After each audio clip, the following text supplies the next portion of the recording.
Четврто оделенец од основно училиште во центарот на Скопје се јави на СОС линијата на детската амбасада Меѓаши за да пријави дека двајца негови соученици се степале, но и за да праша што треба да направи и дали е во ред што пријавува. А ова се случи во твоето оделение?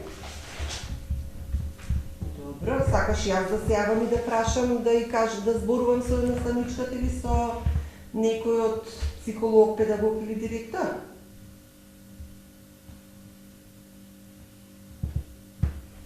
Добро, ти благодарам, значи тоа се случи денеска, така?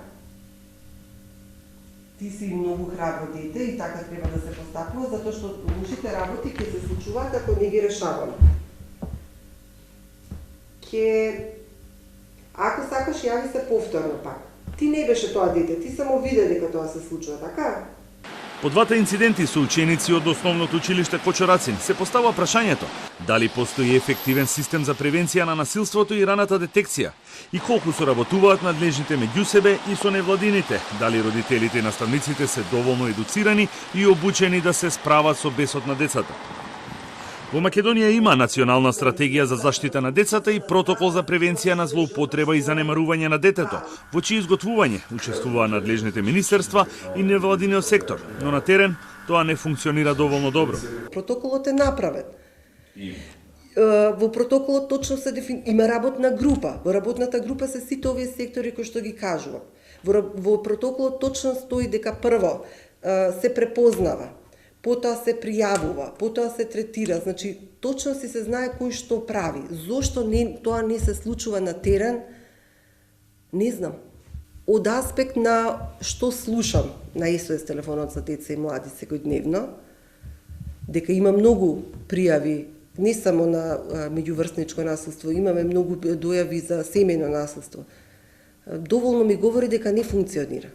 Кога станува збор за било како вид на насилство меѓу учениците, потребно е да се работи со сите инволвирани деца, смета Черепналкова.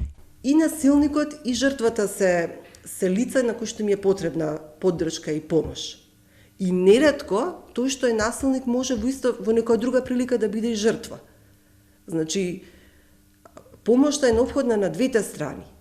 На 30 октомври во парк во населбата Капиштец ученик во Кочорацин сексуално злостави соученик. Инцидентот беше причина за состанок на родителскиот совет на чија иницијатива, а не по службена должност и протокол директорот на училиштето на 26 ноември го пријави случајот во полицијата. Во училишната зграда пак ученик давеше соученик, а случајот го пријави во полицијата таткото на нападнетото дете. Директорот повторно не реагираше. Тој не одговори на ниту еден повик на неговиот мобилен телефон, ниту на прашањата испратени по СМС пораки. Државниот просветен инспекторат по објавувањето на немилите настани изврши вонреден инспекцијски надзор во училиштето, во кој, според нив, не е откриено ништо спорно. За просветниот инспекторат не е спорен и фактот што директорот на училиштето ги информираше за физичкото насилство внатре во училиштето дента кога јавноста беше запознаена со случајот, а сите дополнителни информации не упати да ги бараме преку барањето за слободен пристап што беше сторено.